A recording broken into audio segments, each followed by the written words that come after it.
Welcome to a chilling journey through the shadows, where reality blurs with nightmare and every creak in the darkness could mean something is watching.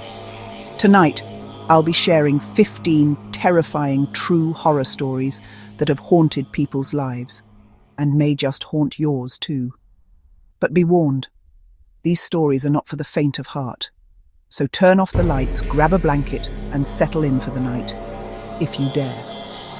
Things are about to get very, very dark. There's a certain heaviness that settles in the air, a weight that presses down on your chest and makes every sound seem louder, every shadow seem deeper. It's a feeling that creeps in when you know you're alone, or at least you think you are. The silence becomes almost deafening, and you start to notice things you never did before. Sometimes it's just a trick of the mind. Other times it's something more, a presence you can't quite explain. Our first story comes from someone who moved into a quiet suburban home, one that seemed perfect, with friendly neighbors and tree-lined streets. But there was one part of the house that never felt quite right: the basement. From the very first night, the door to the basement would creak open on its own, as if inviting someone, or something, inside. At first they blamed drafts and faulty hinges, brushing off the odd chills that crept up their spine as nothing more than the house settling.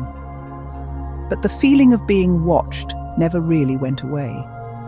But the unease grew stronger every time they had to go downstairs, especially at night when the rest of the house was silent.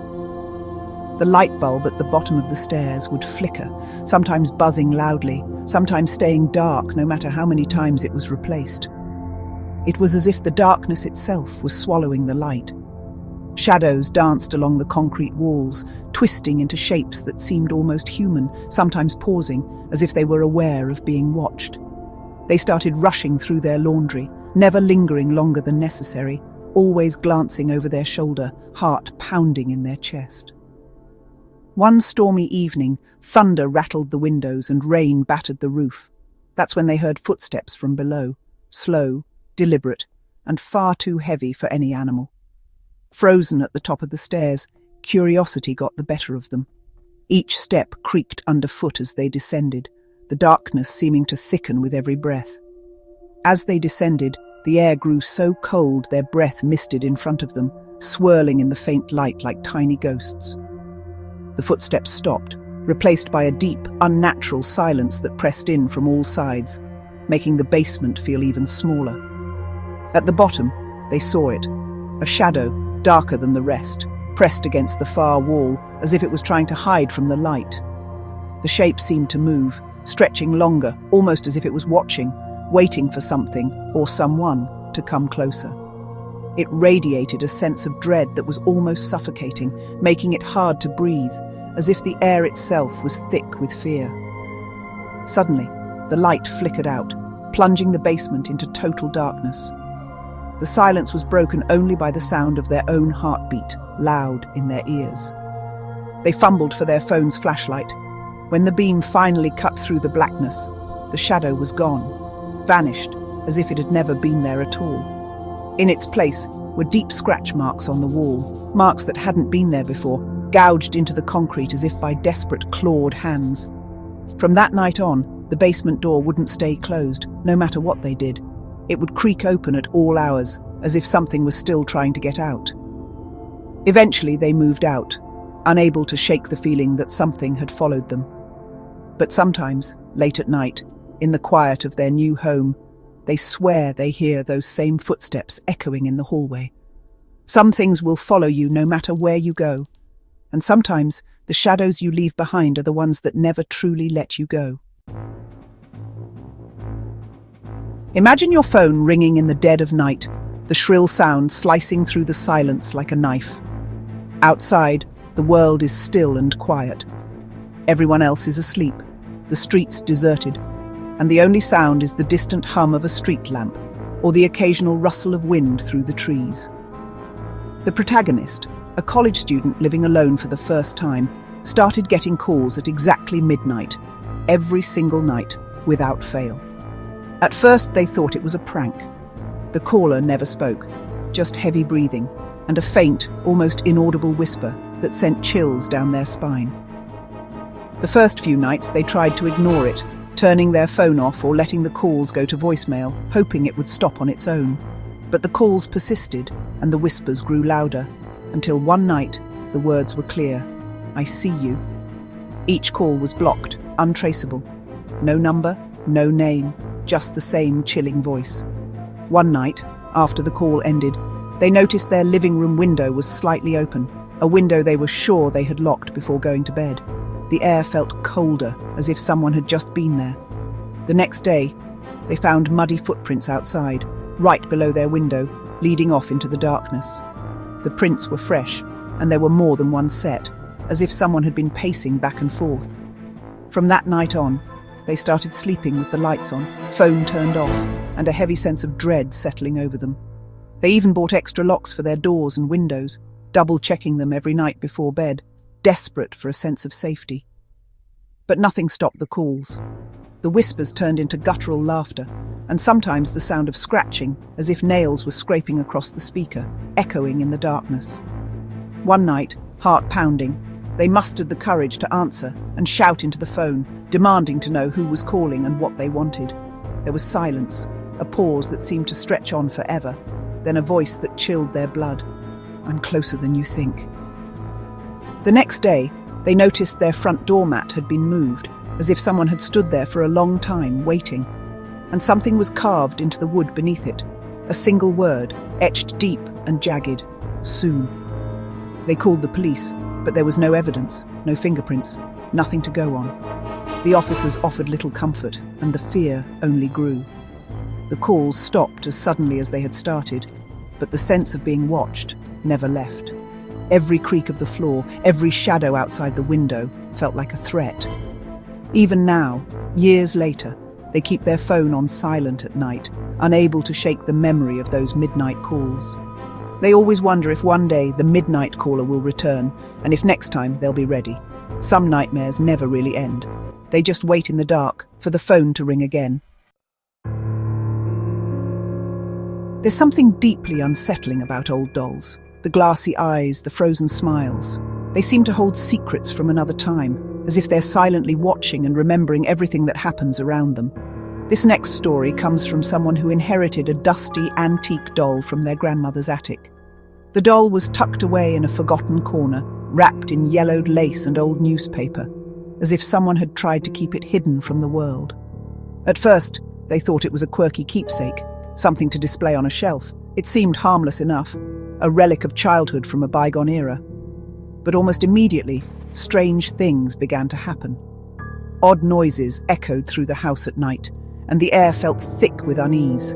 They would find the doll in different positions, even though no one else lived in the house. Sometimes it would be sitting upright, other times lying on its side, as if it had moved on its own. Sometimes it would be sitting on the edge of the bed, staring directly at them, its head tilted, as if it was listening. The feeling of being watched grew stronger each day, making it hard to sleep at night. The air around the doll always felt colder, and they couldn't shake the feeling of being watched. Even guests commented on the chill and the strange atmosphere in the room. One night, they woke to the sound of tiny footsteps and saw the doll standing upright at the foot of their bed, its mouth twisted into a faint, unnatural grin.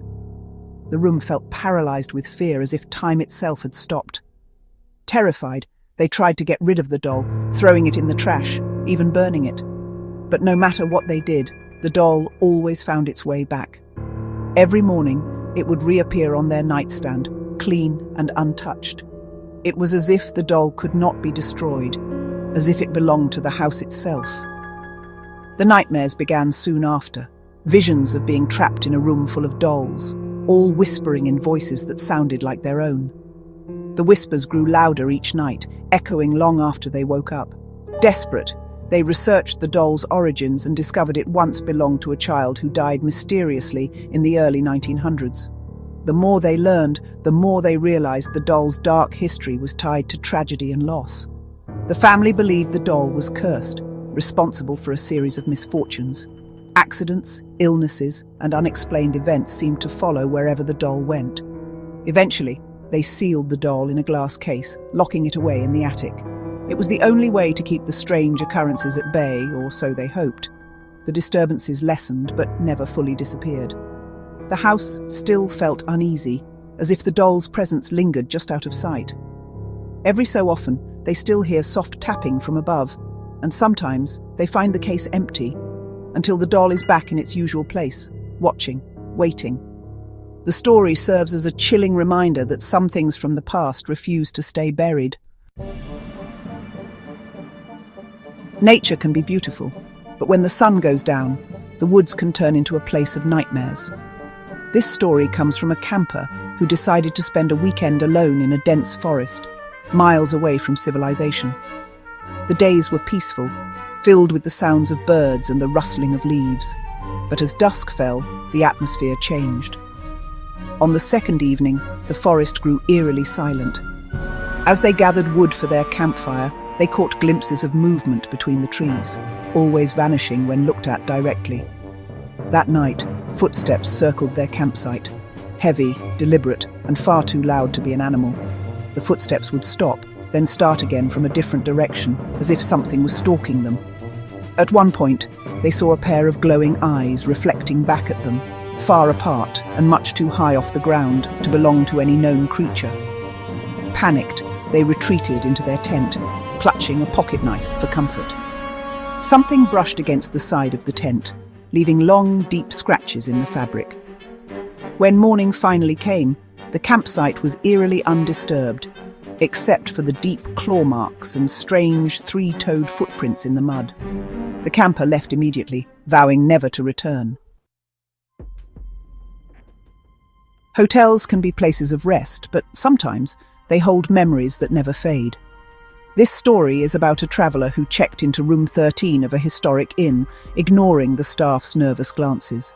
The room was cold and strangely silent, the air thick with the scent of old wood and something metallic. That first night, the traveller awoke to the sound of someone knocking on the wall from the inside. 3 slow, deliberate knocks, always at 3:13 a.m. The temperature dropped suddenly, their breath visible in the air. The knocking was soon joined by whispers, soft at first, then urgent, pleading for help. They tried to leave, but the door wouldn't budge, the windows wouldn't open.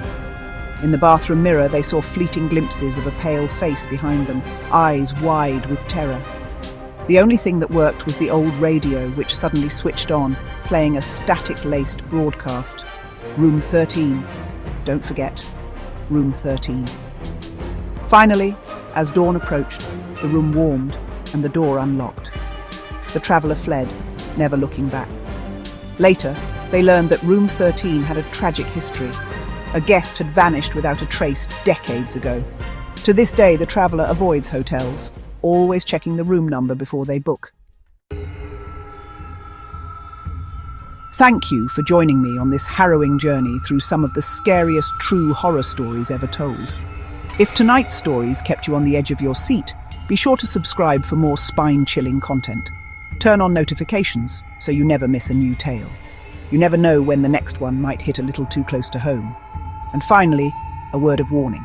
Sleep tight, if you can. Until next time, keep your lights on and watch the shadows.